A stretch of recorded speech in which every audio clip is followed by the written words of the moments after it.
That was probably to move to Nashville. I had to have money to move to Nashville, so I was in the reserves at that time. I did some volunteer work up in Peoria. That was when the first Gulf War was actually started back, early 90s is when it started, but things were coming back, trucks were coming back, stuff like that. So I went to Peoria to help. I was a mechanic, so I fixed all the trucks that come in. Oh, cool. I didn't.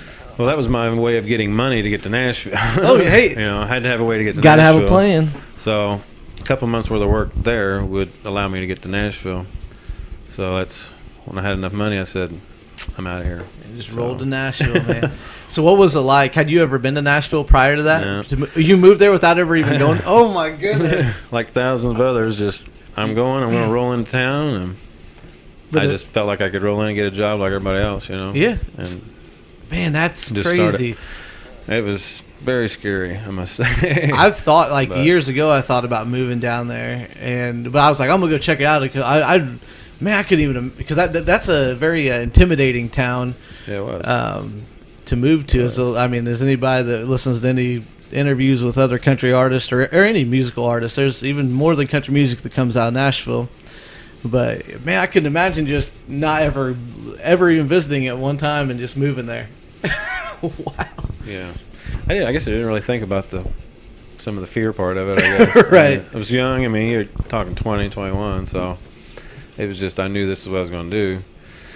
But after a week looking for a job, you don't find a job, right. And then the car breaks down, and then there was a lot of things that were roadblocks.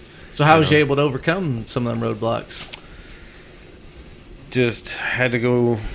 Back then, you didn't have to fill out so many applications like you do now. Right. I literally went to a truck terminal, I think it was, and walked in and just said, I need a job today. Yep. I'm from out of town. I need a job today.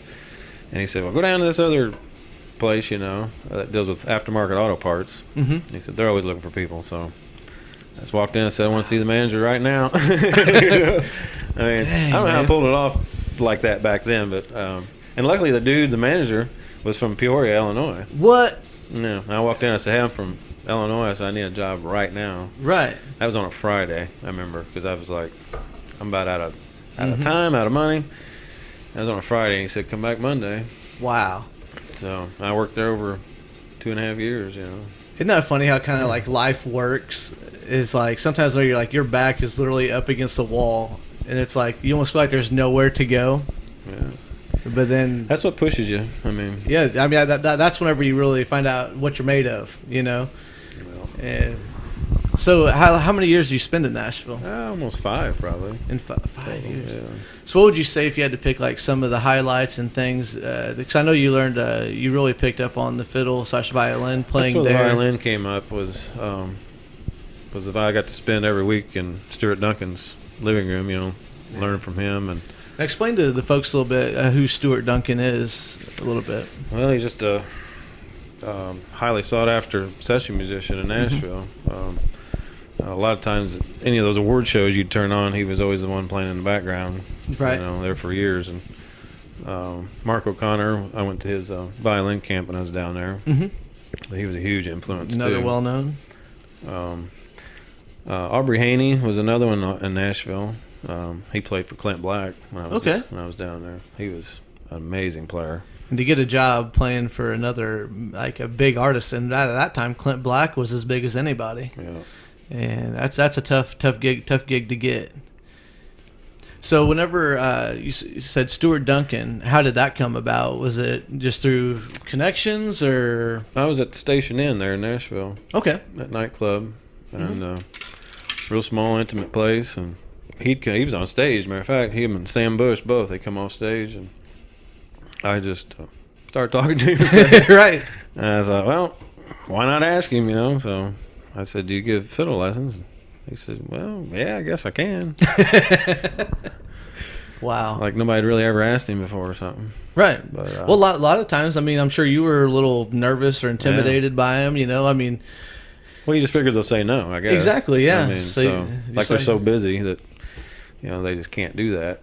Like they say, you never know until you ask, Yeah, that was a question well asked there. Mm-hmm. Yeah. You get to pick his brain, one-on-one. It would have been, not too many people get an opportunity like that. Right. And I was just so new at it, though, that I couldn't pick up everything he was throwing at me. Right. I mean, that's the thing. I mean, if it could have been years later. Right. But he did get me off to a good start. I mean, between him and the other professionals in Nashville, got off to a good start with violin. Right. You know. Now, as far as before you came back to Illinois from Nashville, is there anything else from that time period that really stands out in your mind? Because not really. Now, did you do any fiddle competitions down there, or was that afterwards? There, that was after. Afterwards? Okay. Yeah, I remember you saying that. I was trying to think. I was like, so basically, like in your time in Nashville is really where you really honed your craft. Really, it sounds like, and you were still playing banjo throughout that whole time as well. Right. That time there was more starting and learning on the violin, and then just catching up everything with.